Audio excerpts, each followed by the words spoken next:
Hey,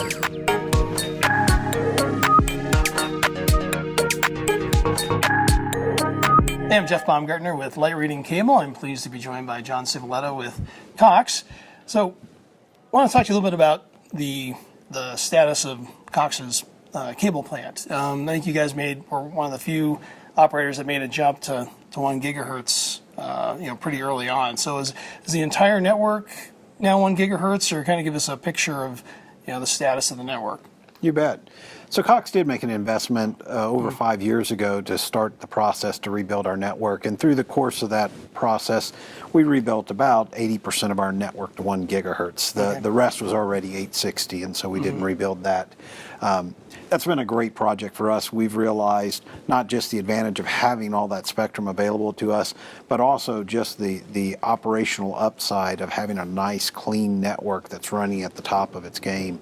So it's really been a great project for us. Okay. And a lot of, when you start talking about spectrum that's above 750, above 860, are you already utilizing, that spectrum for services, and which ones? We are today. Much of the spectrum above 860 we are using for one of two purposes, either video services or data services.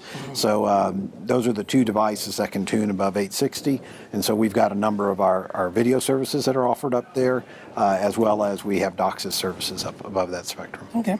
And how tight are things these days on the spectrum side? Because you're one of the few operators that has 1 gigahertz ceiling. So, I mean, are things still pretty tight? Is there, just plenty of bandwidth to spare right now? What's kind of the picture? Yeah. Well, I'd be remiss if I didn't say that you can never have too much bandwidth. But that being said, I think we're in a great position right now.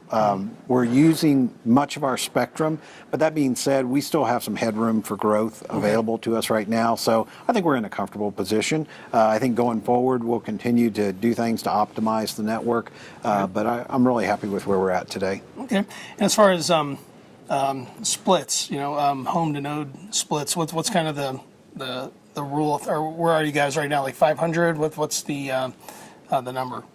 So today, on average, it's a broad number across the company, but 500 homes is approximately where we're at. I think for us strategically, driving fiber closer to our customers is always going to be one of our goals. And so when we talk about driving those nodes deeper into the architecture, extending fiber closer to the consumer, that for us strategically is just a great plan. And so we'll continue to drive the node splits down, get to smaller serving groups, and drive more capacity to the consumers. Now, how many more splits do you think can you do, now that you're around 500?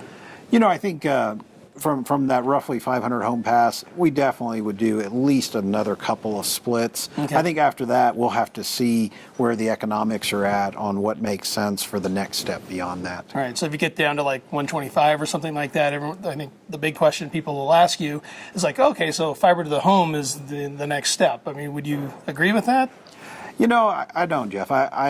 The network that we have with coax in that last mile position, we've got a tremendous amount of options that we can do. So even when we get to 125 homes from there, I mean, I would not say that fiber is necessarily the next option that we would take. I think we will have a bunch of options available to us using that last piece of coax to deliver a tremendous amount of services. All right. Well, John, thanks a lot for your time. I really appreciate it. Absolutely. Thank you.